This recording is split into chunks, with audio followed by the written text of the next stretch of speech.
wata rana an yi zaman rabida malaman duniya ne suka kafa wannan rabida wanda ake yi a Makka, rabidatul alamin islami, su Shehu Ibrahim ne suka kafa.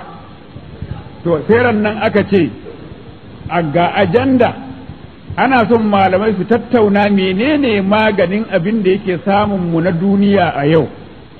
Shine samarin musulmi sun ki sallah, sai shan kwaya, sai yin abubuwa masu muni. Dan musulmi ba ruwansa da sallah, ba ruwansa da masallaci. Ya kamata malamai su yi magana akan wannan ai maganin sa.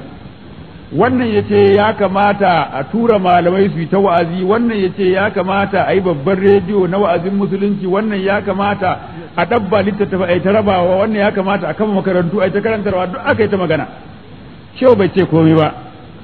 Sai sakataren majalisar ana kiransa Muhammad Surur sai ce babanmu baka yi magana ba, ya kamata ka yi magana.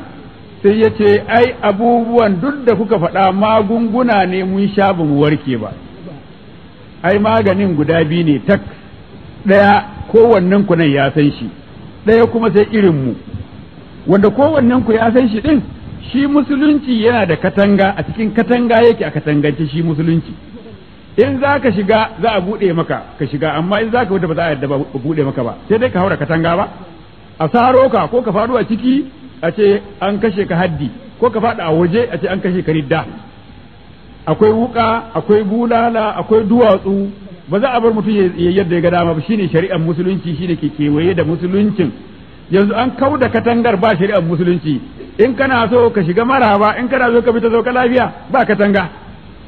Shi ya kawo wannan duka. In kuna son mu yi haka yanzu mu kira daulolin duniya su zo su rubuta a gaban mu su alkawari daga yau za su shari'ar musulunci. Mu soma daga mutanen garin nan. Suka ce a'a babbar magana, kana wannan gari kana faɗin irin wannan magana.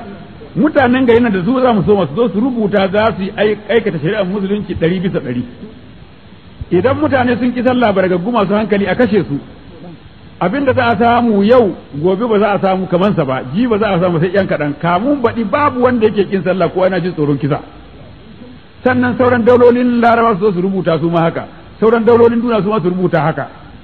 Shine magani. Amma matukan ba a shari'ar musulunci, an bar musuluncin a fili ba katanga, mai shiga maraba da shi ya zo ya shiga, mai fita ya sauka lafiya ba katanga, ina za a samu daman addini ya zauna lafiya.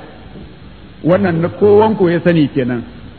Namu wanda mu kadai muka sani irin namu, za mu kama saurayi, mu ɗauko ayoyin ƙur'ani, mu ɗauko sunayen Allah, mu ɗauko salatin annabi, mu dama mu danne shi, mu shayar da shi ya koshi, mu sallame shi je ka, wane shi ya bar sallah, wane shi wane.